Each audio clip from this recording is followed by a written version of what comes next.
خلق کائنات جل جلالہ نے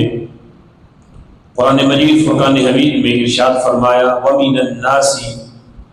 مَن يَتَّخِذُ مِن دُونِ اللَّهِ أَندَادًا۔ اللہ فرماتا ہے لوگوں میں کچھ ایسے ہیں کہ جو اللہ کے سوا اوروں کو اپنا محبوب بنا لیتے ہیں۔ وَمِنَ النَّاسِ مَن يَتَّخِذُ مِن دُونِ اللَّهِ، اللہ کو چھوڑ کر اب یہاں اللہ کے علاوہ اس سے کوئی اولیاء مراد نہ لے، اس لیے کہ اولیاء کی محبت یہ اللہ ہی کی محبت ہے اور نبیوں کی محبت یہ اللہ ہی کی محبت ہے۔ یہاں من دون اللہ سے مراد یہ خطاب مشرکین سے ہے۔ اللہ فرماتا ہے جو مشرک ہیں وہ اللہ کو چھوڑ کر بتوں سے محبت کرتے ہیں۔ یحبونہم کحب اللہ، وہ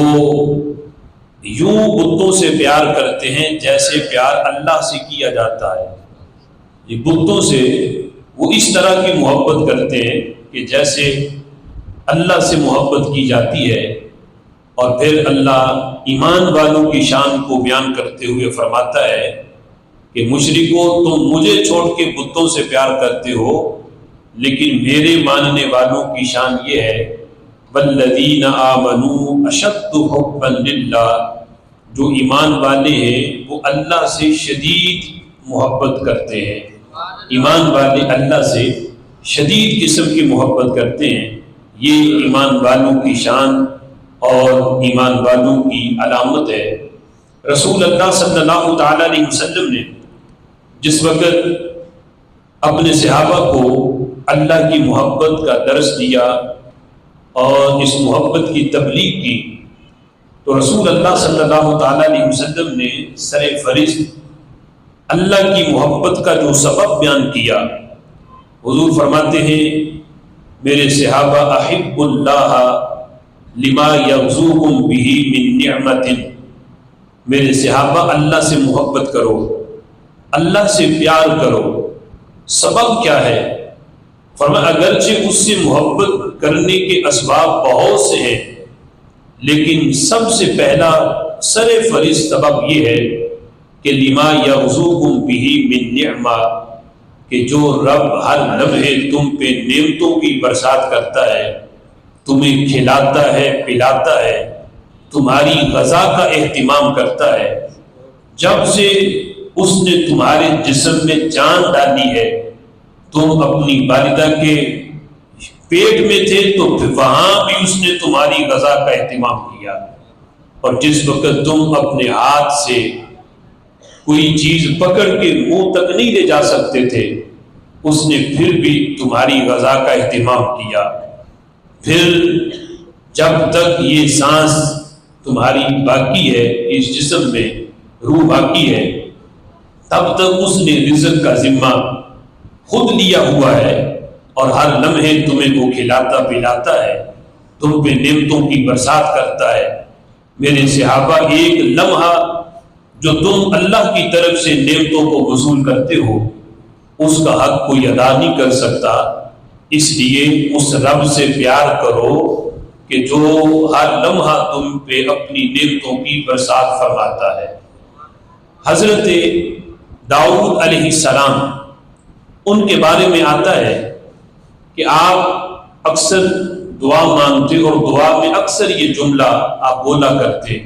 اور اللہ کی بارگاہ میں یہ دعا مانگتے۔ آپ عرض کرتے اللہم اجعل حبک احب الی من سمعی و بصری ومن الماء البارد۔ اکثر دعا کے اندر یہ جملہ بولا کرتے،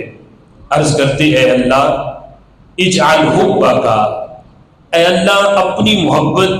بنا دے، احب الی یعنی اپنی محبت میرے دل میں اتنی بنا دے، احب الی من سمعی و بصری، جتنی محبت مجھے میری آنکھ سے ہے، جتنی محبت مجھے میرے کان سے ہے،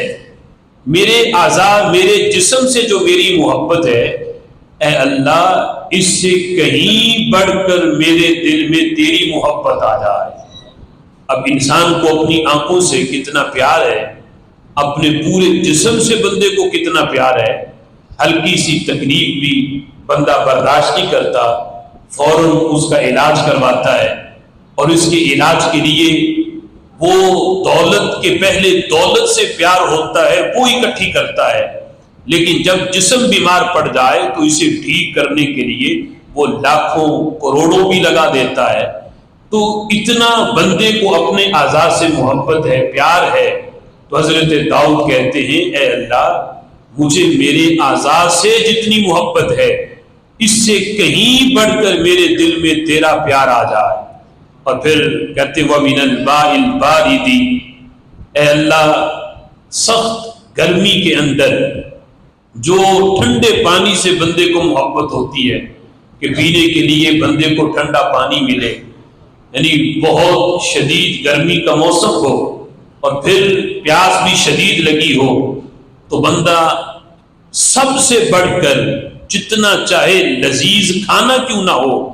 اس کی طرف بھی بندے کا دھیان نہیں جاتا کہ جتنی چاہت اور محبت بندے کو پانی کے ساتھ ہوتی ہے کہ اسے پینے کے لیے ٹھنڈا پانی مل جائے۔ حضرت داؤد علیہ السلام ان چیزوں کا نام لے کے اصل میں یہ مانگ رہے تھے کہ اللہ کائنات میں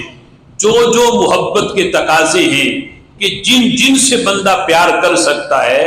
اے اللہ ہر چیز کی محبت نیچے ہو، تیرا پیار ساری محبتوں سے اوپر چلا جائے، تیری محبت کا پرچم سب سے بلند ہو جائے، مجھے میری اعضاء سے میری جان سے بھی مجھے اتنی محبت نہ رہے جتنا میرے دل میں تیرا پیار آ جائے۔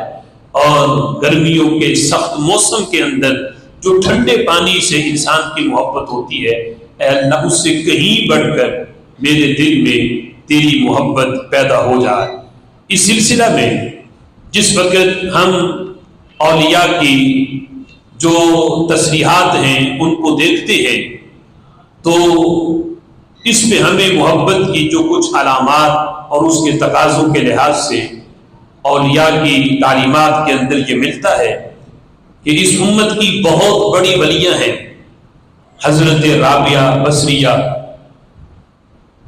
ان کے پاس حضرت سفیان ثوری رضی اللہ تعالیٰ عنہ آئے، اور یہ اس امت کی شان ہے کہ مردوں کے لحاظ سے اگر اس امت نے تصوف کا نصاب لینا ہے تو پھر بھی گلشن آباد ہے، اور اگر خواتین کے لحاظ سے اس امت کی خواتین تصوف کا نصاب اور درس لینا چاہتی ہیں تو پھر بھی ہر دور کے اندر، ہر صدی کے اندر اور ہر صدی کے ہر سال کے اندر اس امت کی خواتین کے لیے بہت سے ماڈل موجود ہیں کہ جن کو فالو کر کے آج بھی مسلم خواتین جو ہے وہ اپنے رب کو راضی کر سکتی ہے۔